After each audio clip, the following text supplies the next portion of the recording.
You're watching Canadian Muslim News on Muslim Network TV from Toronto, Ontario. I'm Samia Sayed. Welcome to the show. Now coming up, we have a conversation with Angie Aranda from ArtWorks TO. But first, let's take a look at the headlines. Judge receives threats for presiding over hearings for Freedom Convoy. Waterloo Catholic School Board faces civil suit alleging child discrimination. First Muslim woman to co-chair Canadian Interfaith conversation. Australian Muslim group files complaint against Twitter for failing to remove hateful content. And now the details. A judge is receiving offensive messages and threats to their physical safety from presiding over court hearings of the Freedom Convoy organizers. The judge's identity has not been disclosed for safety reasons and is seeking police intervention. The public servant had to change the home alarm system to keep safe. The police advised the judge to find a new travel route each day, according to the judge's interview with a local media source. The judge says it will make you feel, quote, vulnerable in your house. Ontario's Ministry of the Attorney General is refraining from commenting whether other judges are receiving threats from Freedom Convoy supporters. Ontario's Waterloo Catholic District School Board is facing a lawsuit for alleged racial discrimination against a 4-year-old boy from Kitchener. The boy's mother, whose name is not disclosed to protect her child's identity, sued the Catholic Board nearly 2 weeks ago for $1 million and costs of legal proceedings. 4 months ago, the elementary school involved the police in an incident related to the child, who was in kindergarten then. According to the lawsuit filed at the Ontario Superior Court of Justice in Kitchener, the school failed to cater to the child's behavioral needs, and the child was subject to cultural insensitivity. Sheila Kibria Carter, a social activist and author, is the first Muslim woman co-chair of the Canadian Interfaith Conversation. She was nominated unanimously. Sheila is the former VP Equity at the University of Toronto Student Union and an interfaith specialist at Islamic Relief Canada. She will start serving her 3-year term on July 1st. Previously, Zul Kasamali has been serving in this capacity since 2016. The Canadian Interfaith Conversation is an organization of 41 faith communities. The website says its members believe religion can make a positive contribution to Canadian society. Sheila will co-chair with Pastor Peter Noteboom, General Secretary of the Canadian Council of their Churches. An advocacy group for Australian Muslims has filed a complaint against Twitter for failing to take action against accounts inciting hatred. The complaint was filed with the Queensland Human Rights Commission. The Australian Muslim Advocacy Network said Twitter is responsible for content posted by a far-right account cited in the manifesto of an extremist who killed 77 people in Norway in 2011. The group said Twitter has refused to delete the account and replies to its post despite multiple requests. Comments posted on the account, quote, vilify Muslims, including one saying the Quran should be referred to as a, quote, terrorist handbook. That's it for the news. Now, the Toronto Arts Foundation's ArtWorks TO project for this year is drawing to a close. To tell us more about the project and its highlighted artists, let's welcome Angie Aranda, the manager of Neighborhood Arts Network.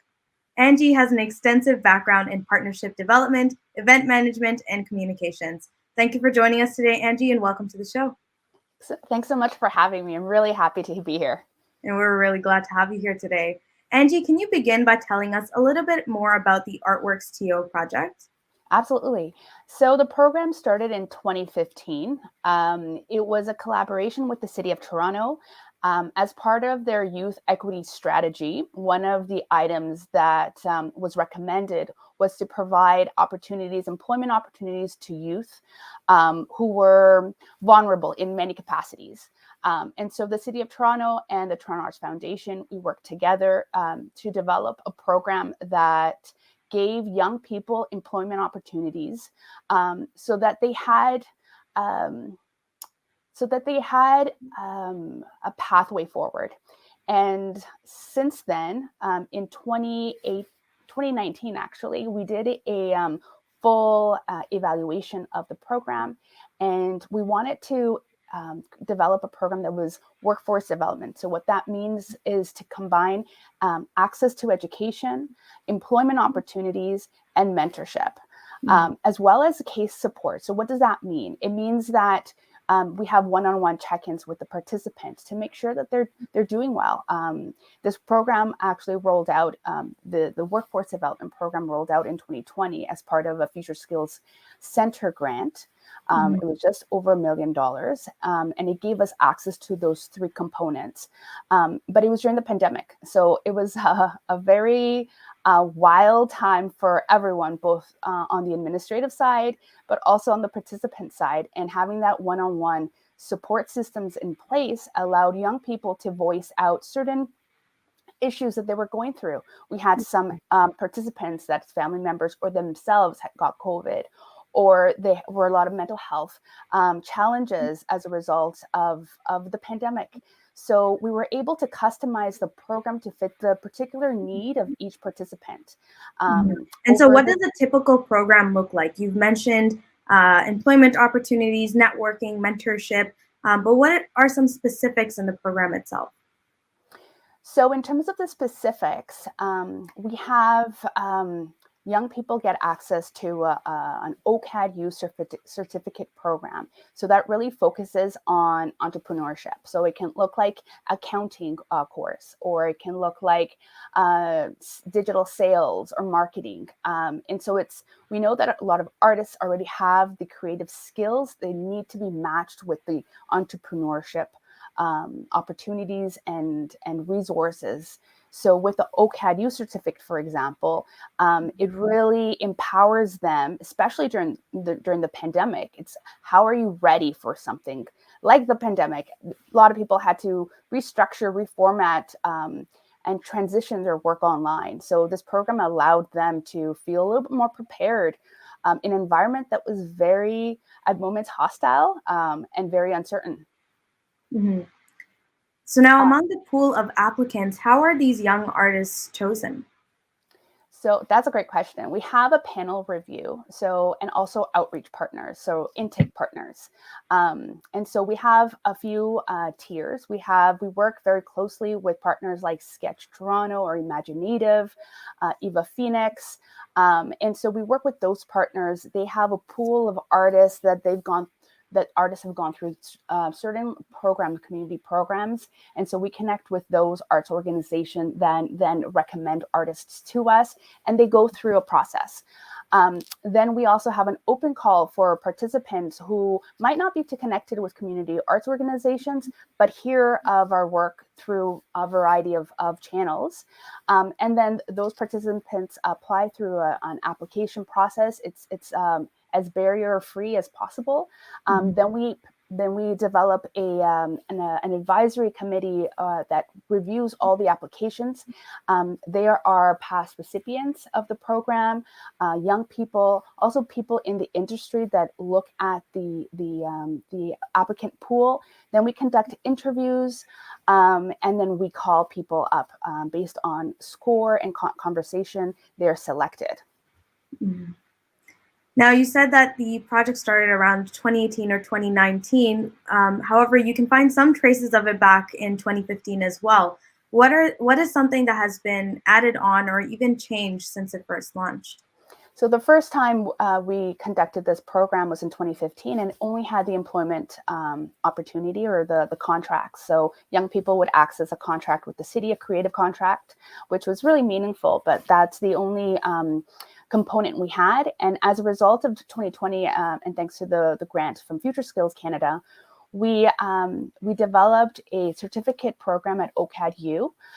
We also developed a mentorship program and advisory component that is run by the Remix Project, as well as a more robust contract opportunity, not only with the City of Toronto, with Toronto Arts Foundation, OCAD-U, and now we're developing additional partners as well. And then this new rendition of the Future Skills kind of ArtWorks TO program also had embedded like one-on-one opportunities or case management support, so young people can connect with us once a week, or sorry, once a month, to see how they were doing and monitor progress, and also be able to identify any gaps or support systems that they may need. Mm-hmm. Now let's talk about this year's cohort more specifically. It's drawing to a close, I believe. But can you give us some details or even some ideas of projects participants got involved with for this cohort? Yes, we had participants create beautiful artwork for delegates at the deputy mayor's office. We had a participant that created videos for the vaccine rollout that was very compelling, that focused on different perspectives on the vaccine. Which was just beautiful. And that actual project started with a very small amount. And now this young person has been hired again to create additional work for a maximum of $30,000 for that particular project. So we're seeing an interest in our host, the project host, to continuing to work with them, or work with the participants. We've also, I think that adds to the launching aspect of this project, definitely.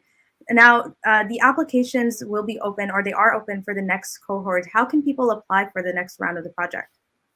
So the next round of the project will be next year, hopefully, if everything aligns. Right now, we're developing partnerships for the Alumni Pathway. So we don't want a program that satisfies just the people that comes in. We want to continue working with participants as they move forward in their careers. So once they go through the core program, they're going to have access to other employment opportunities, other trainings, and that's what we're developing right now, is the Alumni Pathway. So how do we continue this momentum? How do we keep opening doors for young people who may not have access to those doors?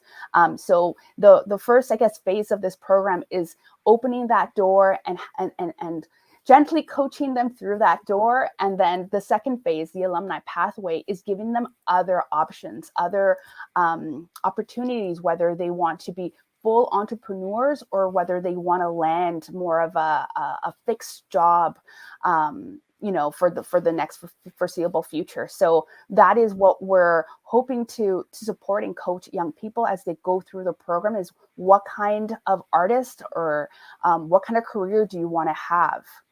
Mm-hmm. Now, you said this was for young artists, but also vulnerable populations. By vulnerable, what do you mean? Well, that was the original conception of ArtWorks TO in 2015. And as a result of our evaluation and our grant with Future Skills, we did a lot of reflection, a lot of digging, and we were a bit more mindful as to whom we wanted to serve and how we wanted to support. And so this program is available and open to Indigenous, Black, people of color, youth who are 2S and who can be also 2S LGBTQT+. Okay.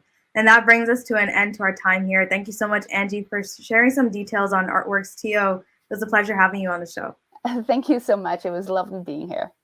You were watching Canadian Muslim News on Muslim Network TV. That's it from our Toronto studios tonight. Make sure to like, share, and subscribe to our channel for more Canadian Muslim content. Stay safe, and until next time.